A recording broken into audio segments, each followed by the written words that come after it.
Hi, how you doing? Justin here. Welcome to IM-122, which is 1 minute changes. We're going to be focusing on open chords to E shape major and minor bar chords. Now, hopefully most of you will remember back to the beginner's course doing a little thing called air changes, where you learn to form the shape of the chord in the air before you put it down.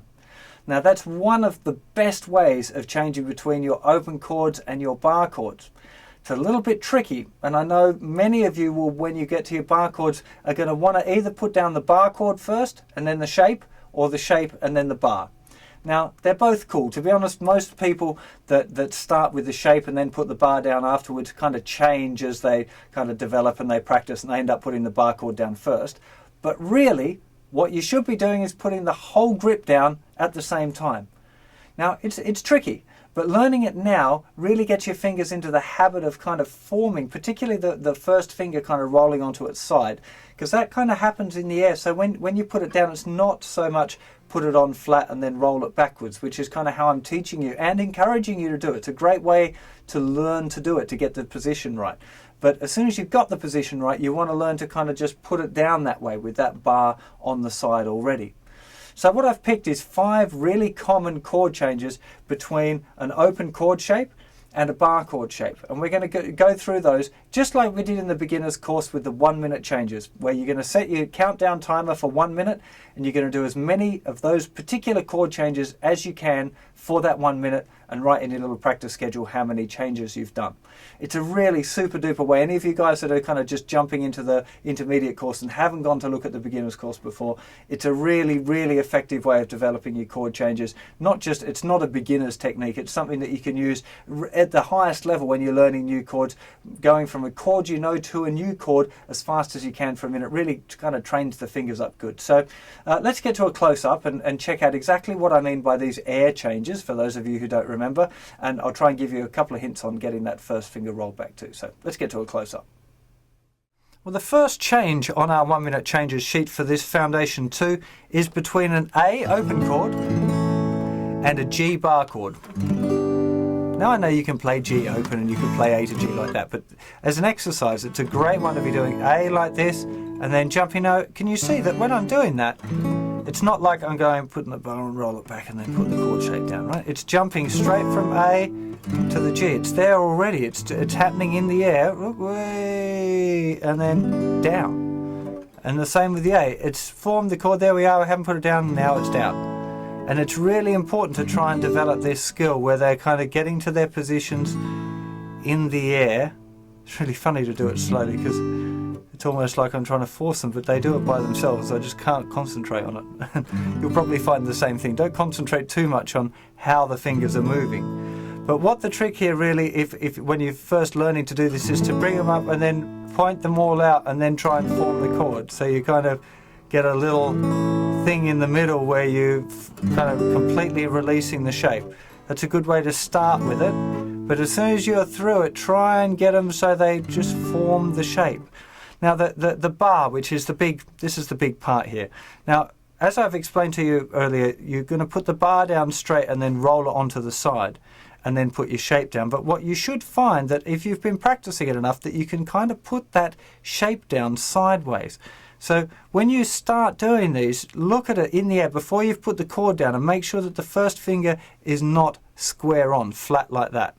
It should be, when you're looking down at it, it's kind of, you look at, when you're seeing it, you'll see a little kind of angle going backwards across the neck. That's what you're looking for when it's in the air like that. Now I'm checking, yeah, it's got the angle, and then I'm putting the whole chord shape down all at the same time. It's there, it's hovering, and then press it down. So that's the first change, A to G. Really good one to do. You'll notice here too, something else interesting. Can you see thumb there? Thumb's hanging around on the top and then, has to disappear for the G chord. So what thumb's doing here is muting the thicker string. It's kind of a little bit more of an advanced technique, but it's just something to be aware of as you develop with your guitar playing for both D chord and A chord. Thumb might want to hang over, and just touches, only ever so slightly. But what it does mean that when you change to your bar chord, that the thumb has to shift around the back and then it's going to come back over again and shift around the back. So that's part of the kind of the skill set that you're going to be learning here. Now the next chord, D chord, definitely it's a nice idea to have that thumb there muting the thick E string. Just because it's the note E, and the note E on the D chord really doesn't sound very good. So we definitely don't want that one ringing out. So thumb can just touch it at the top there. It is literally just touching it. If you're not used to this technique, it only takes the slightest touch to get that note muted. Anyway, so we're going D, and then we're going to F sharp minor. It's a really nice common chord change. Again, forming it, getting the bar at the side, putting the shape down. If you have to, stretch the fingers out in between to help them kind of reset. And as soon as you're through that, start to look at the kind of, if you like, at the path that they're going to take to get between each of the chords. Next up, we've got a really interesting one, C to A flat. Now C, again, make sure that you've got your fingers at a nice angle and they're not like this. If they're too square onto the frets, you'll find that you'll be kind of stretching weird between the second and third fingers. So just as a bit of revision, make sure that the fingers are around like that. When I'm looking at a C chord, I'm kind of looking down my fingers. You know, my eye line is looking straight down my fingers. If I can see the whole of my finger like a little arc, then I know they're not in the right place. So fingers at a nice angle there for the C chord. And now we're going to an A flat chord, which is an interesting one because now we've got our fingers in a completely different shape. We've got to slide them up, and there's the chord, put it down. It's just practice. And you're just trying to get, see, well, the shape's already there, and then you're putting it down. Doing it really slowly and really just thinking about trying to get it in a nice shape before you put it down. That's the aim here, that's what you're looking for. Then we got G to G flat. G, now I don't mind really, you can do the two-finger G, you can even do the folk G if you want without your first finger on. It doesn't really matter, pick one and practice doing that chord, and then to G flat major. G, G flat major. Now can you see how the shape, there it is, that's it, the chord shape's there, and you can't see it, but that's like an inch off the neck.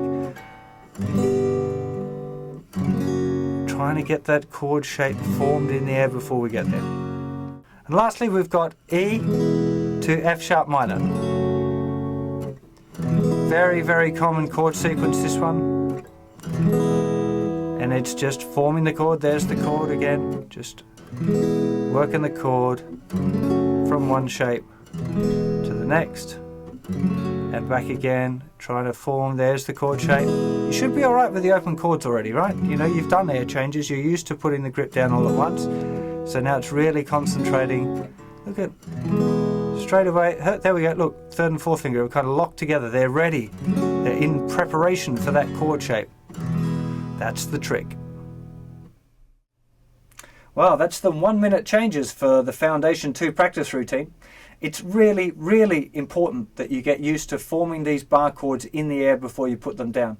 Unless you get that skill right, you'll never get your chord changes between open chords and bar chords, or bar chords and other bar chords kind of smooth and comfortable. They'll always feel a bit jerky. You'll always be putting the bar down, rolling it back, putting the shape down, and it's really difficult to kind of get the changes fast enough to put them into a song if you're doing it that way. So really try and focus now on this shifting the shape in the air between the chord shapes. It's quite a big deal. Really important.